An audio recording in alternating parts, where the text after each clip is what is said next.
Hi friends, ಇವತ್ತು ನಾನು ಮೊಳಕೆ ಕಟ್ಟಿದ ಹೆಸರು ಕಾಳು ಸೂಪ್ ಮಾಡ್ತಾ ಇದ್ದೀನಿ. ಅದಕ್ಕೆ ಬೇಕಾಗಿರುವಂಥದ್ದು ಏನೇನು ಬೇಕು ನಮಗೆ, ಈರುಳ್ಳಿ, ಹಸಿಮೆಣಸಿನಕಾಯಿ ಅವೆಲ್ಲ ಇಲ್ಲಿ ಇಟ್ಟಿದ್ದೀನಿ. ಬನ್ನಿ ತೋರಿಸ್ತೀನಿ ನಿಮಗೆ.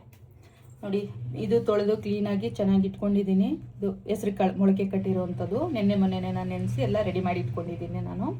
ಅದಕ್ಕೆ ಒಗ್ಗರಣೆಗೆ ಇಷ್ಟು ಈರುಳ್ಳಿ, ಸಣ್ಣ ಈರುಳ್ಳಿ ಹಾಕ್ತಾ ಇದ್ದೀನಿ ನಾನು. ಸಣ್ಣ ಈರುಳ್ಳಿ ಮತ್ತು ಇದು ಸೀಡ್ಲೆಸ್ ಹಸಿಮೆಣಸಿನಕಾಯಿ. ಇದು ಒಳಗಡೆ ಸೀಡ್ಸ್ ಇರುತ್ತಲ್ಲ, ಅದೆಲ್ಲ ತೆಗೆದುಬಿಟ್ಟು ತೊಳೆದ್ಬಿಟ್ಟು ಹಾಕಬೇಕು. ಅದಕ್ಕೆ ಸ್ವಲ್ಪ ಕೊತ್ತಂಬರಿ ಸೊಪ್ಪು ಮತ್ತು ಇದು 1 ಸ್ಪೂನು ಧನಿಯಾ ಪುಡಿ, ಒಂದು ಅರ್ಧ ಸ್ಪೂನು ಕಪ್ಪು ಮೆಣಸಿನಕಾಳು ಪುಡಿ, ಇದು ಸ್ವಲ್ಪ ಅರಿಶಿನ ಪುಡಿ.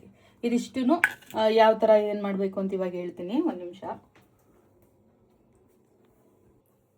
ಸರಿ ಫ್ರೆಂಡ್ಸ್, ಸ್ಟವ್ ಹಚ್ಕೊಳ್ತಾ ಇದ್ದೀನಿ ನಾನಿವತ್ತು ಆಲಿವ್ ಆಯಿಲ್ನ ಯೂಸ್ ಮಾಡ್ತಾ ಇದ್ದೀನಿ ನಾನು ಒಗ್ಗರಣೆಗೋಸ್ಕರ. ನಾರ್ಮಲಿ ಎಲ್ಲರೂ ಅವ್ರಿಗೆ ಇಷ್ಟಪಟ್ಟುವಂಥದ್ದು ಎಣ್ಣೆ ಹಾಕ್ಕೊಳ್ತಾರೆ. ನಾನು ಆಲಿವ್ ಆಯಿಲ್ನ ಯೂಸ್ ಮಾಡ್ತಾ ಇದ್ದೀನಿ ಒಗ್ಗರಣೆಗೋಸ್ಕರ.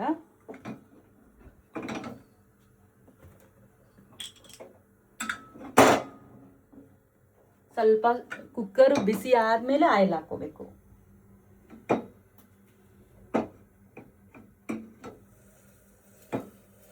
ಒಂದೆರಡು ಸ್ಪೂನ್ ಅಷ್ಟು ಆಯಿಲ್ ಹಾಕೊಂಡ್ರೆ ಸಾಕು. ಕುಕ್ಕರ್ ಬಿಸಿ ಆಗಿದೆ. ಒಂದೆರಡು ಸ್ಪೂನ್ ಅಷ್ಟು ಆಯಿಲ್ ಹಾಕೊಂಡಿದ್ದೀನಿ. ಆಯಿಲ್ ಬಿಸಿ ಆದಮೇಲೆ ಈರುಳ್ಳಿ ಹಾಕೋಬೇಕು.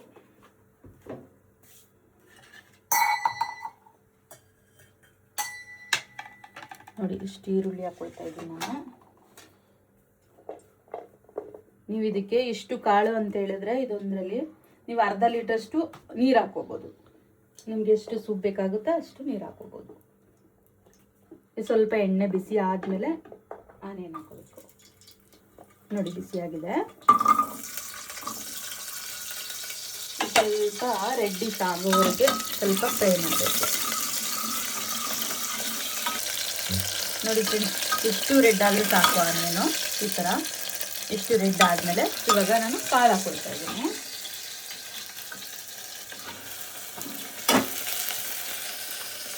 ಕಾಳನ್ನು ಜಸ್ಟ್ ಸೆಕೆಂಡು ಈ ಥರ ಫ್ರೈ ಮಾಡಿಬಿಟ್ಟು ಇದ್ರ ಜೊತೆಗೆ ನಾನು ಇವಾಗ ಏನು ಎತ್ತಿಟ್ಕೊಂಡಿದ್ನಲ್ಲ, ಇದು ಪೌಡರ್ಸು, ಸ್ಪೈಸ್ ಪೌಡರ್ಸು ಇಷ್ಟೇ, ಇದನ್ನು ಒಟ್ಟಿಗೆ ಹಾಕ್ಕೊಡ್ತೀನಿ ನಾನು. ಇದನ್ನು ಹಾಕಿದ ತಕ್ಷಣವೇ ನಮಗೆ ಎಷ್ಟು ನೀರು ಬೇಕೋ, ಸೂಪ್ ಎಷ್ಟು ಬೇಕೋ ಅಷ್ಟು ಮಾತ್ರ ನೀರು ಹಾಕೋಬೇಕು.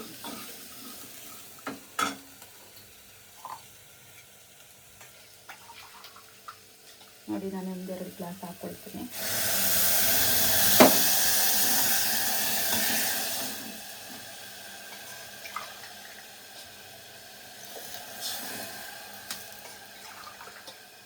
ನೋಡಿ, ನಾನು 1-2.5 ಗ್ಲಾಸ್ ಹಾಕ್ಕೊಂಡಿದ್ದೀನಿ. ಇದಕ್ಕೆ ಇದು ರುಚಿಗೆ, ಟೇಸ್ಟ್ ಫ್ಲೇವರ್ಗೆ ಮಾತ್ರ ಹಸಿಮೆಣಸಿನಕಾಯಿ ಹಾಕ್ಕೊಳ್ತಾ ಇದ್ದೀನಿ. ಮತ್ತು ಉಪ್ಪನ್ನು ಕೂಡ ಇವಾಗಲೇ ಹಾಕ್ಕೊಳ್ತೀನಿ ನಾನು. 1 ಸ್ಪೂನ್ ಉಪ್ಪು ಹಾಕ್ಕೊಳ್ತಾ ಇದ್ದೀನಿ. ನೀವು ಆಮೇಲೆ ಬೇಕು ಅಂತ ಹೇಳಿದ್ರು ನೀವು ಉಪ್ಪನ್ನ ಹಾಕೋಬೋದು. ನೀರು ಮಾತ್ರ ಒಟ್ಟಿಗೆ ಹಾಕೋಬೇಕು. ಇವಾಗ ಎಷ್ಟು ಸೂಪ್ ಬೇಕಾಗುತ್ತೋ ಅಷ್ಟು ನೀರು ಹಾಕೋಬೇಕು. ಸ್ವಲ್ಪ ಫ್ಲೇವರ್ಗೆ ಕೊತ್ತಂಬರಿ ಸೊಪ್ಪು ಹಾಕ್ತಾ ಇದ್ದೀನಿ ಇವಾಗ. ಮತ್ತೆ ಇದೆಲ್ಲ ಆದಮೇಲೆ ಇಳಿಸ್ಕೊಂಡ್ಮೇಲೆ ಇವಾಗ 1-2 ವಿಷಲು. ನೋಡಿ ಫ್ರೆಂಡ್ಸ್,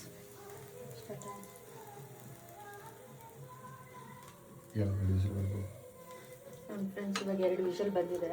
2 ವಿಷಲೇ ಸಾಕು. ಇದು ಹೆಸರು ಕಾಳಲ್ವಾ ಮೊಳಕೆ ಕಟ್ಟಿದ್ದು. 2 ವಿಷಲ್ ಬಂದರೆ ಸಾಕು ಫ್ರೆಂಡ್ಸ್. 2 ವಿಷಲ್ ಬಂದ ತಕ್ಷಣನೇ ನಾನು ಆಫ್ ಮಾಡ್ಕೊಳ್ತೀನಿ. ಯಾಕೆಂದರೆ ಇದು ಮೊಳಕೆ ಕಾಳು, ಹೆಸರು ಕಾಳಲ್ವಾ, ಸ್ಮೂತ್ ಆಗಿರುತ್ತೆ. 2 ವಿಷಲ್ ಬಂದ್ರೇ ಸಾಕು.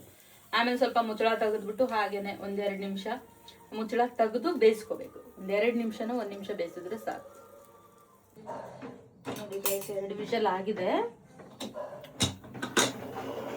ಓಪನ್ ಮಾಡಿಕೊಂಡು ನೋಡಿ, ಎಷ್ಟು ಚೆನ್ನಾಗಿ ಸ್ಮೆಲ್ಲು ಗಮ್ ಅಂತಿದೆ ಗೊತ್ತಾ. ನೋಡಿ, 1 ನಿಮಿಷ ಹಂಗೆ ಬೇಯಿಸ್ಕೋಬೇಕು. ಇದು ಓಪನ್ ಇಟ್ಬಿಟ್ಟು ಮುಚ್ಚಳ ಹಾಕಿದ್ವಲ್ಲ, ಹಾಗಾಗಿ. ಆಮೇಲೆ ನೋಡಿ, ಕೊತ್ತಂಬರಿ ಸೊಪ್ಪೇನಿದೆ ಮೇಲ್ಗಡೆ ಎಲ್ಲ ಉದುರಿಸ್ಕೊಳ್ಳಿ. ಉಪ್ಪು ನಿಮ್ಗೆ ರುಚಿಗೆ ಬೇಕು ಅಂತ ಹೇಳಿದ್ರೆ ಎಕ್ಸ್ಟ್ರಾ ಹಾಕೋಬೋದು. ಇವಾಗ ನೋಡಿ, ಟೇಸ್ಟ್ ಕೂಡ ನೋಡಿ 1 ನಿಮಿಷ ಆಗಿದೆ. ಇವಾಗ ಟೇಸ್ಟ್ ನೋಡೋಣ ಫ್ರೆಂಡ್ಸ್.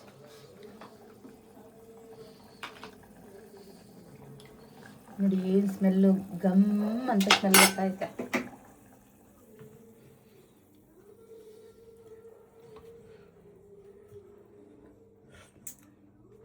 ಆಹಾ,